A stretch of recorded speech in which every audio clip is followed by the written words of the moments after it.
హిందూ ధర్మ పరిరక్షణ సమితి అన్నది మన పెదకాకాని ఈ పరిసర ప్రాంతాల వరకు వాళ్ళకున్నటువంటి పరిధిలో చక్కగా చేయగలుగుతున్నారు.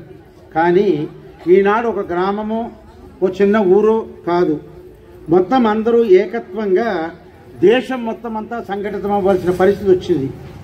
ఈనాడు ఎక్కడ చూసినా విదేశాల్లో చూసినట్లయితే మన హిందువుల యొక్క పరిస్థితి చాలా దౌర్భాగ్యంగా ఉంటుంది. మొన్నటి వరకు మనం బంగ్లాదేశ్లో చూసాం. సాధారణంగా మనకి సంబంధం లేని తెలియని మనిషి ఉన్నా కూడా ఏదో సహాయం చేసి కొంతవరకు సహాయపడతాం, ఇది మానవత్వం. కానీ అక్కడ మానవత్వం మర్చిపోయారు, మంట కలిసిపోయింది. మరి ఎందుకంత వికృతంగా ప్రవర్తిస్తున్నారు కూడా అర్థం కాని పరిస్థితుల్లో అసలు ఒక మనిషిలా చేయగలుగుతాడా అన్నట్లుగా ఈ వాట్సాప్లో ఈ యూట్యూబ్లో వచ్చే మెసేజ్ ఎంత ఏదైనా ఎవడికి వాడు నాకెందుకులే అనుకుంటే మాత్రం కుదరదు. జ్ఞాపకం పెట్టుకోండి, ఒక వీధిలో మంట అంటుకుని ఆ చివుని ఎక్కడో అంటుకుంటే పోలే నాకెందుకు అనుకుంటే ఆ మంట ఒకటిగా మన ఇంటి దాకా వస్తుంది. ఆ మంట మొదట్లో రాగానే అక్కడ ఆర్పితే మన ఇల్లు సేఫ్టీగా ఉంటుంది. గతంలో మన పెద్దలు అటువంటి నిర్ణయాలు తీసుకుని చక్కగా సంఘటితంగా ఉన్నారు కనుక ఇబ్బంది లేకుండా పోయింది. ఇప్పుడు మనందరం సంఘటితం కాకపోతే మన రాబోయే తరాలు ఎట్లా ఉంటాయో తెలియని పరిస్థితి. ఇవాళ ఎన్నో దేశాల్లో హిందువుల పరిస్థితి చాలా ఇబ్బందికరంగా ఉంటుంది, మనం చూస్తున్నాం. కనుకనే దానికి తోదికంగా మీ అందరూ కూడా చక్కగా 5వ తారీఖుని ఆ విజయవాడ గన్నవరం దగ్గర జరిగేటటువంటి ఈ శంఖారావు సభకి తప్పకుండా వెళ్ళండి. మీకు ఇంకా ఇన్ఫర్మేషన్ కావలిస్తే మన ఈ గోపి గారు, రవి వీళ్ళందరూ కూడా ఈ పరిరక్షణ సమితి వాళ్ళు ఉంటే మేము వస్తామండి అని చెబితే చాలు, వాళ్ళు దానికి ఏర్పాట్లన్నీ చేస్తారు. కనుక ఇలాగా చక్కగా మీరు కూడా మన హైందవ పరిరక్షణ కోసం ఒక అడుగు ముందుకు మీరు వేయాలని విన్నపం చేస్తూ, ఎవరి కోసమా కాదు, మన కోసం, మన భవిష్యత్ తరాల కోసం, మన హిందూ దేశం కోసం. ఒకానొకప్పుడు హిందూ దేశం కేసు చూసేవారు అందరూ, ఈవేళ మనకి మనం రక్షించుకోవాల్సిన పరిస్థితి వస్తుంది అని తెలియజేస్తూ తప్పకుండా అందరూ పాల్గొండి. జై శ్రీరామ్, జై శ్రీరామ్, జై శ్రీరామ్. దీపకుడు ఇలా పలికాడు, గురుదేవ, పూర్వము జంభాసుని చేతిలో దేవతలు ఓడిపోగా దత్తాత్రేయ స్వామి ఆ రాక్షసును ఓడించి ఆ ఇంద్రాది దేవతను రక్షించినని వింటిని. మరి ఆయన యుద్ధము చేసిన లేక యోగ బలము చేత గెలిచిన, నాకు మిక్కిలి కుతూహలంగా ఉన్నది కావున ఆ విషయం వివరించండి అన్నాడు. అప్పుడు గురువు పలికాడు, వత్స, పూర్వము ధర్మరాజు ఈ విషయమనే శ్రీకృష్ణుని అడిగాను. ఈ విషయమును చెప్పదని ఏకాగ్రతతో వినుము. బ్రహ్మపుత్రులకు అద్రి అని మహా తేజస్శాలి ఋషిగలడు. ఆయనకి అనసూయ అని ప్రసిద్ధికెక్కిన మహాత్మురాలు భార్య.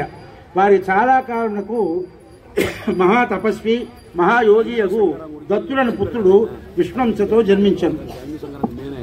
ఆ దత్తునికి ఈ లోకమున సాటి లేని ప్రసిద్ధి.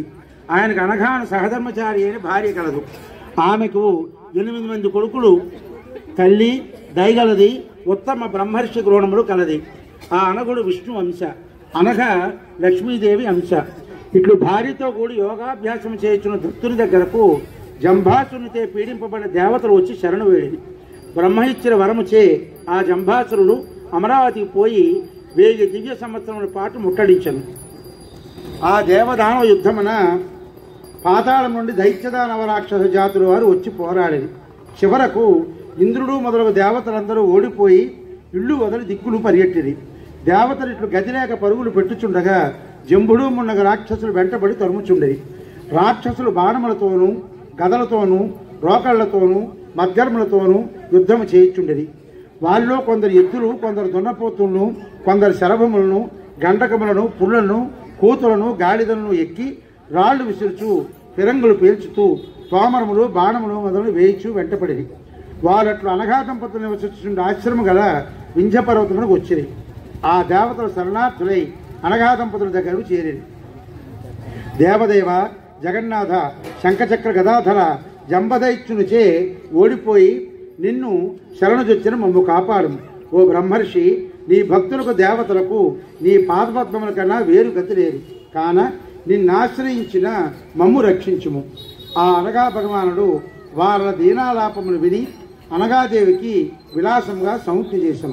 పిమ్మట ఆ దేవతలందరినీ ఆశ్రమంలోనికి పంపి మీరిచ్చడం నిర్భయంగా ఉండుడని పలికను. వారును అంగీకరించి తృప్తిగా ఉండేది. ఇంతలో రాక్షసులు ఆయుధములు విసురుకొనొచ్చు అచ్చడికి వచ్చి విలాసవతి ఆకారంలో ఉన్న అనగాదేవిని చూసి ఈ వెచ్చల విడి మునుపత్తిని పట్టుకున్నాడు. పూలు పండ్లు మొదలగు కానుకలు ఇండు అని పలికింది. అంతలో వారి ఐశ్వర్య లక్ష్మి వారి నెత్తికెక్కాను.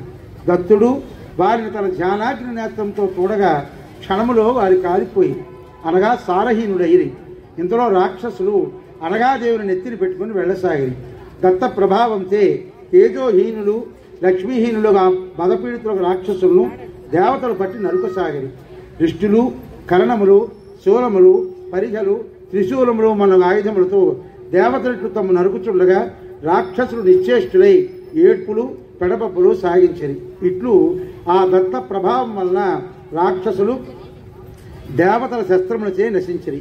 జంభాసురులను ఇంద్రుని చేత మరణించరు. దేవతలు మునపటి వలె తమ రాజ్యమును పొందిరి. ఇట్లు దేవతలందటి వారే దేవర్షి యొక్క ఆ దత్తుని మహిమ అనుభవించింది. శ్రీ అనఘాస్వామి వ్రత కథ ప్రథమోధ్యాయ సమాప్తః.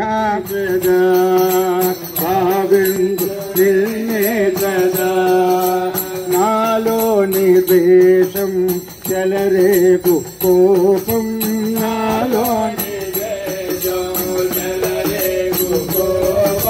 మచి చేతి నుచి చేతి మనతయా మతి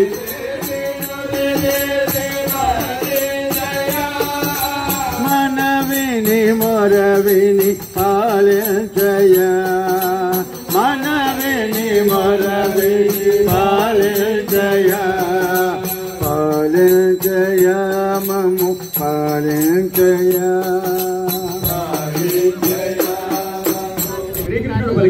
పిమ్మట ఆ దత్తుడు సర్వలోకములకు క్షేమం కలుగుటకై నిత్యము మనోవాకాయ కర్మలచే శుభప్రదమైన తపస్సు చేశాను. చేతులపైకి ఎత్తి కన్నులు తెరిచి ఉంచి భూమధ్య భాగమున దృష్టి నిలిపి శిలవలే గోడవలే కట్టెవలే నిశ్చలముగా నిలిచి 3000 దివ్య సంవత్సరములు బ్రహ్మోత్తరం అను తపస్సు చేశాను. అట్లు ఊర్ధ్వ రేతస్కుడై రెప్పపాటు లేకుండా యోగ సమాధిలో నుండగా మహిష్మతి ప్రభువుకు కాస్త వీర్యాగ్నుడు ఒంటరిగా వచ్చి రాత్రింపవాళ్ళు ఏమరపాటు లేకుండా వినయంతో సూచన చేశాను. ఒళ్ళు ఒత్తుచు మనసులో తలసి సపర్యలన్నీ చేయిస్తూ ఆ రాజు అన్ని నియమములను దృఢమైన సంతృష్టితో ఆవరించాను. అప్పుడు దత్తుడు తేజస్శాలియగు రాజుకు 4 వరములనిచ్చాను. అతడు 1000 చేతులను మొదటి వరంగా కోరెను. ఆ అధర్మమున కాలు పెట్టిన సత్పురుషులకు తనను నివారించవలని ఇది 2వ వరము. 3వది ధర్మయుద్ధమునందు భూమినంతటిని గెలిచి ధర్మయుద్ధంగా పాలన చేయవలనని. 4వది అనేక యుద్ధములో 1000 వీరులు గెలిచిన తనకు అందరికన్నా మిన్నయకు వీరులతో యుద్ధం చేయుతుండగా మరణం సంభవించవలెను. అప్పుడు ప్రసన్నుడైన ఆ దత్తుడు రాజునకు రాజ్యమును విపులంగా యోగ విద్యను అనుగ్రహించను. అష్టసిద్ధి సమాన్వితమైన సప్త ద్వీపాపదిత్యమును గొప్ప అదైన చక్రత్వమును దత్తుడు అనుగ్రహించను. సహస్రబాహులతో చతురు సముద్ర పర్యంతం గల భూమండలమున ధర్మంగా జయించి పాలించను. యోగ శక్తిచే రథ గజ త్వరగ పదాది సమాయుడై ప్రావర్తించను. ఓ ధర్మరాజా, స్వత్వదీపములందు 10,000 యజ్ఞములు చేసి ప్రసన్న భావంతో విశేషంగా భూరి దక్షిణలు ఇచ్చి ఋత్వాకులను బ్రాహ్మణులచే సంతోషపరిచను. ఆ యాగశాలలో బంగారు వేదికలు మణిమయ ఖచ్చిత శోభితముకు స్తంభములను విశేషాలంకారములు ఉన్న దేవతలు గంధర్వ యక్ష కిన్నరులు కింపురుషులు వారి వారి విమానముల యందు ఉండి మిక్కిలి వేడుక చూస్తుండే. అట్టి రాజసింహుని చరిత్రను మహిమను చూసి నారదుడు ఒక గంధర్వుడు ఒక యజ్ఞమును ఇట్లు గానము చేశాను. లోకములో ఇతర రాజులు యజ్ఞములలో గల తపస్సులో గాని పరాక్రమలో గాని విద్యలో గాని కాస్త వీర్యాన్ని సాటిరారు. అతడు కత్తి చేపట్టి చర్మము తగులుకొని ధనస్సు దాల్చి యోగ విద్య ఆకాశమున గ్రంథవలే సంచరించు సప్త దీపములందును అందరు గుణాలంత దూరమున కనిపించదూడెను. అతని రాజ్యమున వస్తువులు పోవుటలేదు, దుఃఖము లేదు, శ్రమ లేదు. అట్లా రాజు మహిమాన్వితుడైన ప్రజలను ధర్మ మార్గమును 40,000 సంవత్సరములను పరిపాలించి చూడెను. సముద్రము వరకు గల భూమికంతకు అతడే చక్రవర్తి అయ్యను. అతడు పశుపాలకుడు క్షేత్రకుడు అయ్యను. స్వయముగా వానలు కురిపించుటే అతడే మేఘుడు అయ్యను. యోగ విద్యతే వచ్చిన 1000 బాహువులతో అతడు సప్త సముద్రములను ప్రవేశించి క్రీడించుతూ ఉండగా 1000 కిరణములను సూర్యకిరణం వల్లే ప్రకాశించుతూనెను. అతడు తన మనుషులతో కర్కోటకని పట్టి తెప్పించి తన పట్టణమును నిలిపెను. ఒకప్పుడు వర్షాకాలమున సముద్ర పతియకు నర్మదతో క్రీడించుతున్న మన్మధోత్తంతో ఆ నది వెనుకకు ప్రవహించినట్లు చేయను. అప్పుడు నీటి ఆవరించే విలాసంగా నడుస్తున్న నదిని అతడు లాలించు క్రీడించుతున్నట్లుగాను నర్మదయు అలల మధ్యలో తొడిగుండముల వలె కనుబొమ్మల మధ్య ముడిపడి ప్రకృతి వలె కనిపించుగా భయపడుతూ వెళ్ళుతుండేను. అతడు 1000 రాక్షసుల సముద్రములను అల్లకల్లోలంగా చేయగా పాతాళమందరి రాక్షసులు శేషాలుడికి అడిగిపడి ఉండేవి. చేతులతో సముద్రమును కల్లోల పెట్టగా ఆ మహాతరంగమున తిమింగలములో ఉన్నకు పెద్ద పెద్ద జల జంతువులు నశించుతూ ఉండెను. అతడు రావణుని లొంగ తీసుకొని మహిష్మతి నగరమును బంధించెను. అప్పుడు పులస్త్యముని వచ్చి అంతఃపురమున కాస్త వీర్యార్జుని బ్రతిమాలి వారిని విడిపించెను. కానీ ఆ రావణుడు ఆయన చెప్పిన బుద్ధులకు వినక ఆయననే అవమానించెను. ఒకప్పుడు ఆకలి కొన్న అగ్నిదేవుడు వచ్చి యాచితంగా కార్తవీర్యుడు తన భూమినతను అగ్నికి భిక్షగా వేసెను. ఓ ధర్మరాజా, యోగ్యాచార్యుడు అనభ స్వామి అనే స్వామి వల్లభనే కార్తవీర్యార్జునుడు ఇంతటి వాడేను. కనువు నీదేనయ్యా మనకు నీదేనయ్యా, కనువు నీదేనయ్యా మనకు నీదేనయ్యా, మనకు నీదేనయ్యా. నాదంటూ ఏమియును లేని వాడను, వాడను ఏమి వాగాలేని పేదవాడను, నీకు ఏమి వాగాలేని పేదవాడను, నిరుపేదవాడను, ఎంతో పేదవాడను, ఎంతో పేదవాడను. నీ భక్తిలో కూడా పేదవాడిని నయా,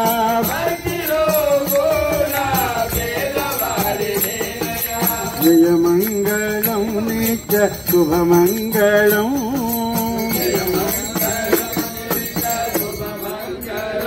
జయ బోధనఘాదేవి సమేత స్వామి నమః. స్వామి ఈ అనఘా వ్రతాన్ని కార్తవీర్యార్జునుడు చెప్పాడు. అది తరతరాలుగా అలా వస్తూ మరుగున పడింది. మళ్ళీ మనకి గణపతి సత్యానంద స్వామి వారి యొక్క దయ వల్ల ఇది కొంచెం సులభతరం చేయబడింది. సాధారణంగా దత్తాత్రేయ వ్రతాలంటే ఒక భయం, అవి నియమం నిష్ట ఎక్కువ ఉంటాయి. కనీసం ఇలా ముట్టుకోవడం కూడా ముట్టుకోరు వాళ్ళు. ఇప్పుడు మొన్న మేము అక్కడికి వెళ్తే ఒక గుడిలోకి వెళ్తే మేము పట్టుకెళ్ళి ఈ తోరాలు కూడా మీరు ఎలాగో పట్టుకొచ్చారు మేము చేయం, మా దగ్గర తోరాలతోటే పూజ చేస్తాం తప్ప కనీసం తాంబూలం ఇద్దామంటే కూడా పుచ్చుకోలేదు ఆయన. మీరు గూగుల్ పే కొట్టండి తాంబూలం పుచ్చుకోనన్నాడు ఆయన. అంటే అంత నియమ నిష్ట ఉంటుంది అని ఒక నమ్మకం. అయితే దాన్ని స్వామీజీ కొంచెం మాడిఫై చేసి చక్కగా అందరూ కూడా అందులో పాల్గొనేలాగా ఆయన చేసినందుకు ఆ గణపతి సత్యానంద స్వామి వారికి కూడా మనం కృతజ్ఞతగా ఉండాలి. మళ్ళీ ఇప్పుడు 3వ కథ తీసుకోండి. అట్లు వరములు పొందిన ఆ కార్తవీర్యునిచే ఈ అనఘాష్టమి వ్రతము లోకమని ప్రచారము చేయబడి ప్రసిద్ధికెక్కినది. అఘము అనగా పాపము, అది 3 విధములు. 3 విధముల పాపమును నశింపజేయు గనక అతడు అనగుడు అనబడు. అనగుడు అనగా దత్తుడు. ఆ అనుగుని అష్టైశ్వర్యములలో ఈ వ్రత విధానమును పూజించవలను. అణిమ, లహిమ, ప్రాప్తి, ప్రాగామ్యము, మహిమ, ఈశత్వము, వసిత్వము, కామావసాయిజ అను 8 యోగ సిద్ధిని అష్టైశ్వర్యములు. ఇవియే మోక్ష లక్ష్యములు. ఈ అష్టైశ్వర్యములు జనులు విశ్వాసం కొరకై దత్తులకు పుత్రులే జన్మించారు. ఎవరిని భక్తితో సేవించినచో పాపములు పోవునో, ఎవడి జగత్తులంతా పాపరహితము చేయగలడో అతడే అనుభుడు. అనగత్వమే ప్రాణముగా నా అనగా విష్ణువు యొక్క అంశతో అవతరించిన బ్రహ్మర్షియే దత్తుడు.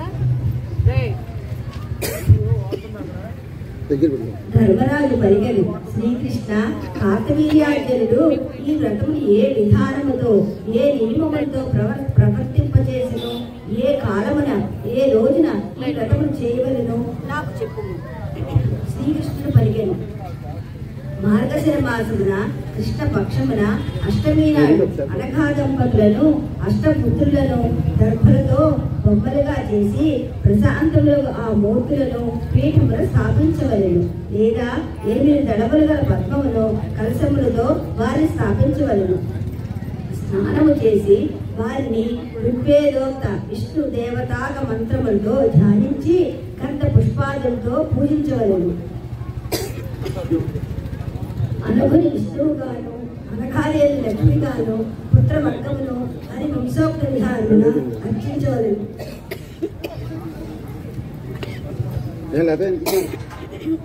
ఉపవాసం చేసి మరునాడు పారాయణ చేయుదురు. ఇట్లు జీవించి ఉన్నంత కాలము చేయవలనని ముమ్మాటికి నా అభిప్రాయం.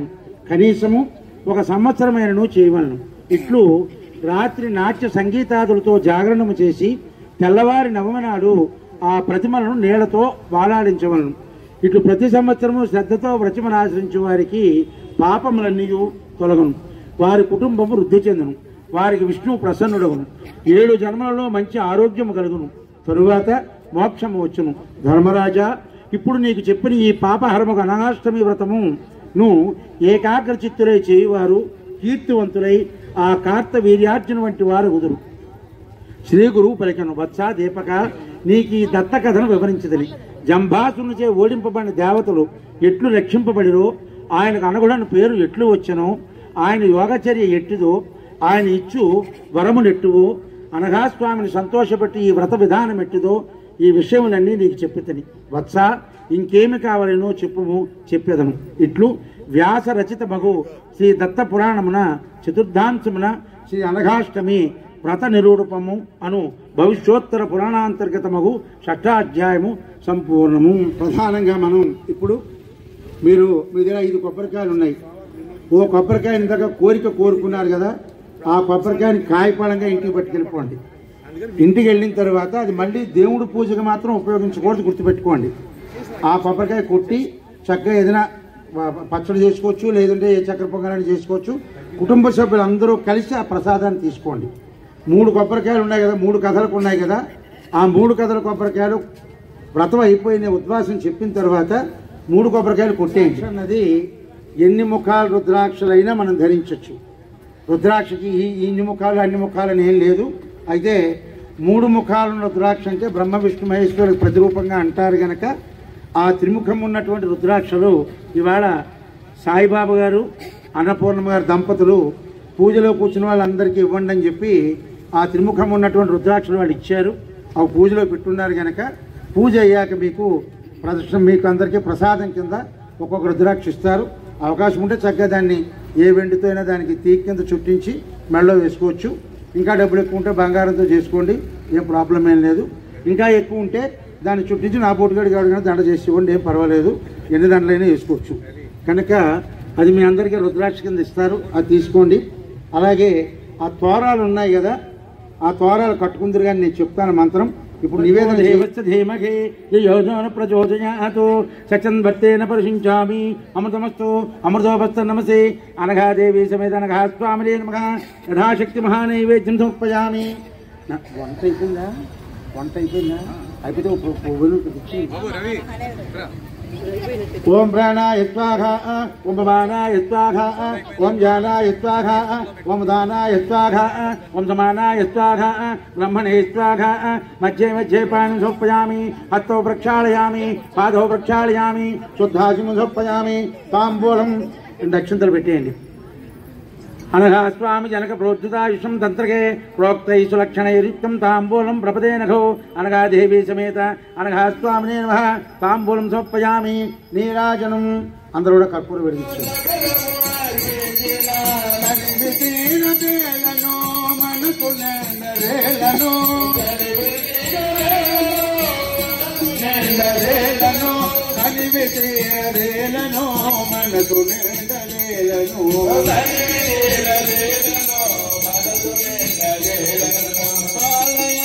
భక్తితో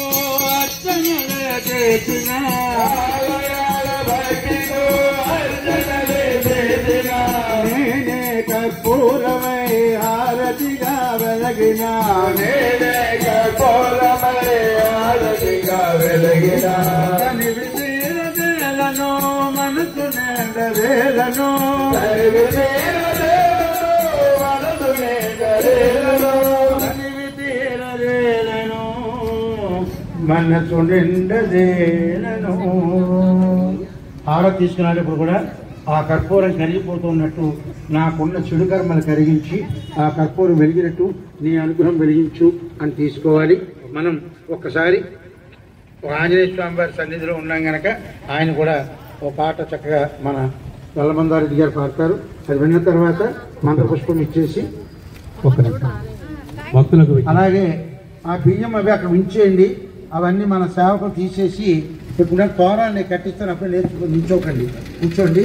ఆయన ఆంజనేయ స్వామి పాట అయిన తర్వాత కూర్చేసాడు. భక్తులకు విజ్ఞప్తి, ఇక్కడ ఈ యొక్క వ్రతాన్ని ఎంతో శ్రమతో చక్కగా ఈ యొక్క కార్యక్రమం నిర్వర్తించిన ఈ వీరిశెట్టి లక్ష్మణరావు గారు, లక్ష్మీనారాయణ గారు, ఈ రవి, గోపి వగైరా వీళ్ళందరూ కలిసి ఎంతో ప్రయాసతో ఈ కార్యక్రమం నిర్వర్తించారు. అలాగే 108 రూపాయలు పెట్టి కొంచెం ఏదో ఒకే రూపాన చెప్తా ఉన్నారు. చాలామంది ఇవ్వలేని వారు ఉన్నారు. ఇవ్వలేదని మీరు బాధించు అవి అక్కడ ఉండి పెట్టారండి. ఉండిలో 108 రూపాయలు సమర్పించారు. అలాగే గురువు గారు జితేంద్రియం బుద్ధిమతా వరిష్టం స్వాదాత్మజం వానరయోధముఖ్యం శ్రీరామదూతం శిరసా నమామి రామయ్య దూతం మనసా స్మరామి.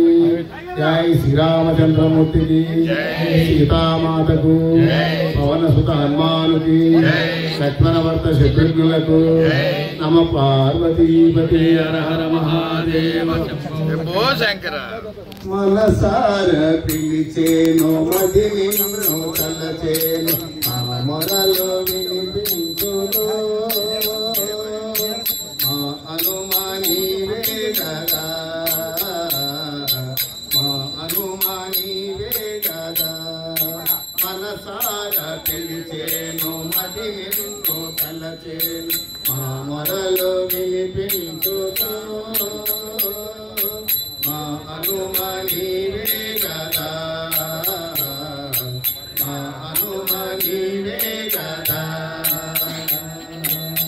చంతజేరి చాలి సజయా చంతజేరి భాగ్యంబు కలిగనులే భాగ్యంబు కలిగనులే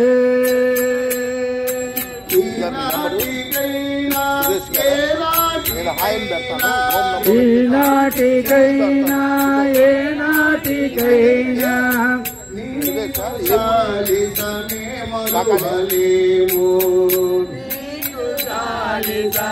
మరువలేము.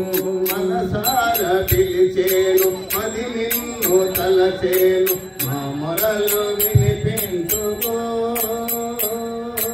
మా అనుమాని వేగదా మా అనుమాని వేగదా. హృదయ వీణ మీటగానే హృదయ వీణ మీటగానే పలికింది నీ దివ్యనామో పలికింది నీ దివ్యనామో. ఆరాధమేదో ఆగంతులోనే ఆరాధమేదో ఆగంతులోనే కోటి సుధలై పలికేనులే కోటి సుధలై పలికేనులే. మనసార పిలిచేను మది నిన్ను తలచేను మా మొరలు వినిపించుకో మా అనుమని వేగదా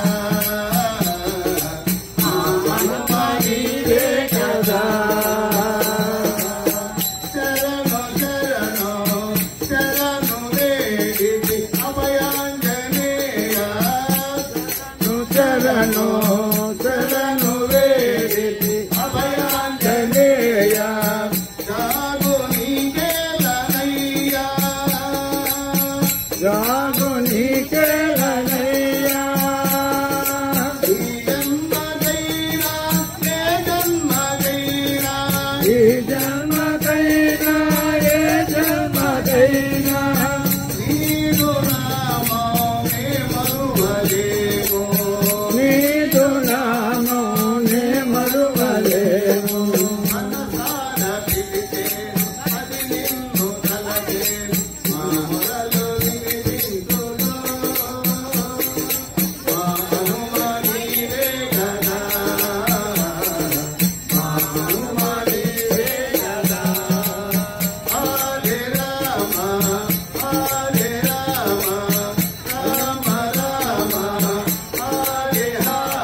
मनोवाक्कायोत्तं क्षपति मघ मास्मी वदते कृतं नूनं याभ्यां विमलभीतां पच्चरसनं तयोपादध्वन्तमहिममुखपुत्रास्तक तसद्विवारं वन्दे दुर्गमनख्याख्य कण्ठयोः श्री अनघादेवी समेत अनघास्वामिने नमः प्रार्थना नमस्कारान् समर्पयामि చెప్పండి కాయేన వాచా మనసేంద్రియైర్వా బుద్ధ్యాత్మనాభా ప్రకృతే స్వభావాత్ కరోమి సకలం పరస్మై నారాయణేతి సమర్పయామి. ఒకసారి ఆ అనుగ్రహాన్ని మా లోకం ఏదైనా ఉన్నా అని ప్రార్థన చేస్తూ ఆ తోరాలు తీసుకోండి. ఇద్దరుంటే ఒకళ్ళ చేతి ఒకళ్ళు కట్టుకోండి, కుడి చేతికి కట్టుకోండి. ఒకళ్ళే ఉంటే పక్క వాళ్ళని అడిగినా పర్వాలేదు. రవి గారు ఇక్కడ ఉన్న సామాన్లన్నీ గుళ్ళో పెట్టి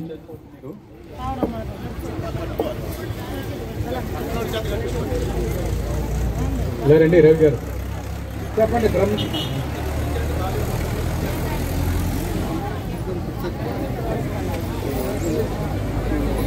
రూపిన్ త్రిగుణనాయక రైవర్ణిక నమస్తుభ్యం ఘోరదేవ అనఘాత్మక మళ్ళీ బ్రహ్మ విష్ణు మహేశాన రూపిన్ త్రిగుణనాయక నమస్తుభ్యం ఘోరదేవ అనఘాత్మక.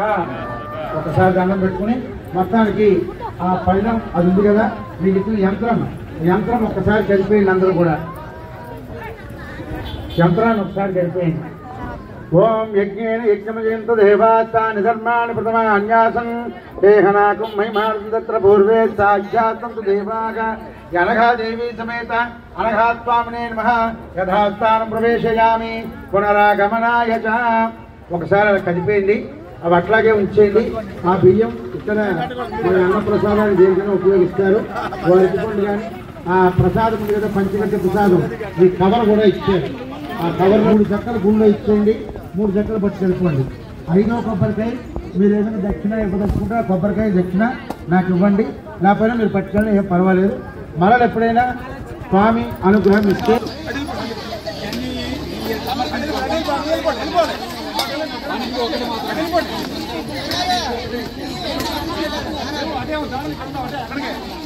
అక్కడ దారులు అక్కడ ఇస్తున్నారు. కొంతమంది గారు మీరు నాగరావు గారు అవసరం వెళ్ళిపోండి. అటు వెళ్ళిపోండి.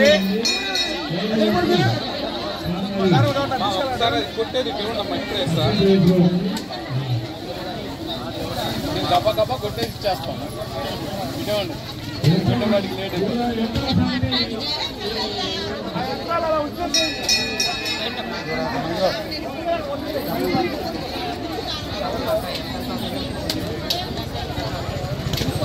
ఏది వచ్చిందో కూర్చున్నాం. జై శ్రీరామ్.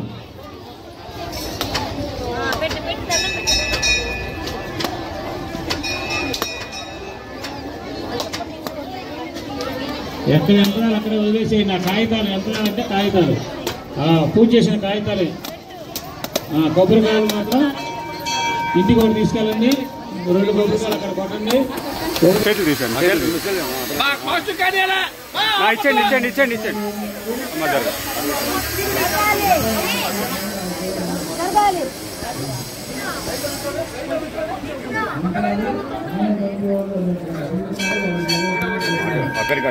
పెరుగు సాంబారు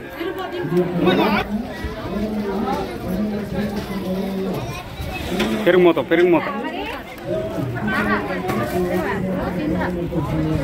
మూత ఏమది. ఓకే పెట్టి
కొద్దిగా అటు పైకి వెళ్ళి చేతులు అటు గడుపుకోమని అక్కడ పైకి జరగమని చెప్పి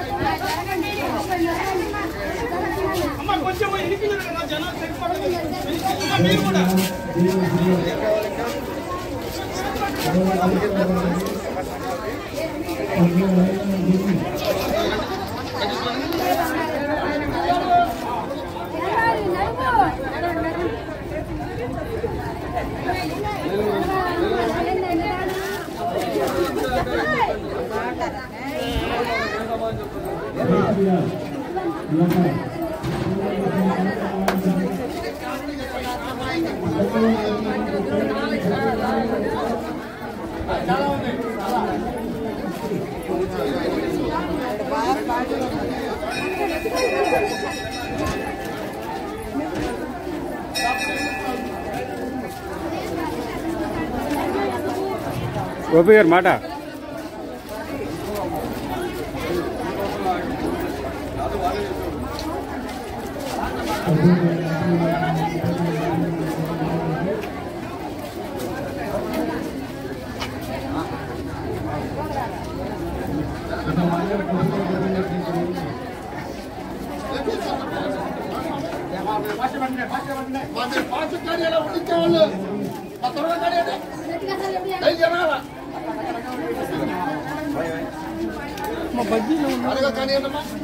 వస్తున్నాయి అయ్యి తీసుకొచ్చి దాంట్లో వేసి బకెట్ ఒకటి తీసుకో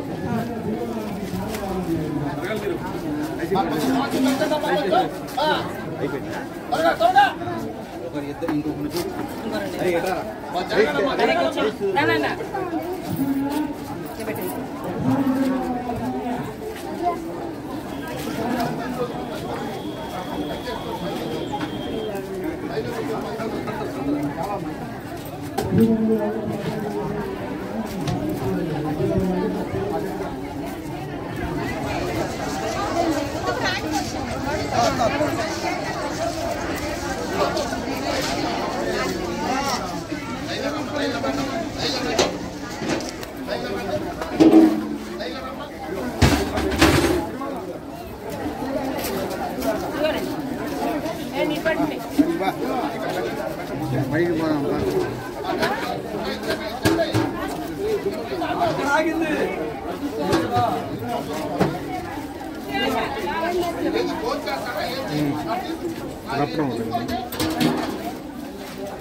అమ్మా జరగాలమ్మా రైట్ జరగాలమ్మా స్వామి జరగాలమ్మా స్వామి జరగాలమ్మా రావాలమ్మా రావాలమ్మా రావాలమ్మా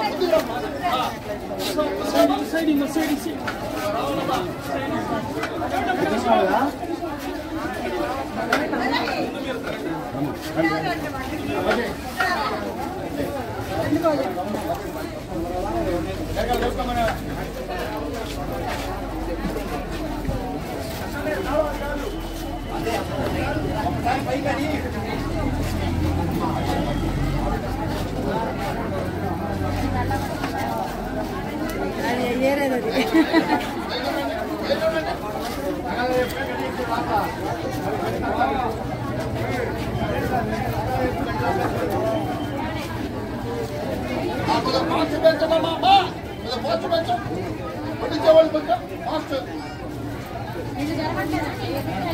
జరగాలి స్వామి భవానీ స్వామి అయ్యప్ప స్వామి స్వాములు జరగాలి స్వామి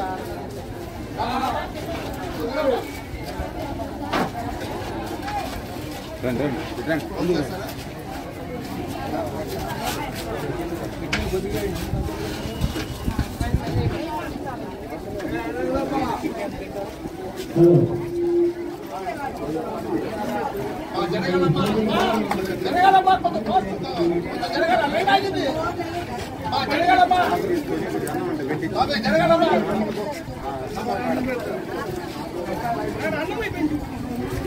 జరగాలమ్మా భవానీ స్వామి బాలకాపురమ్మ స్వామి జరగాలమ్మా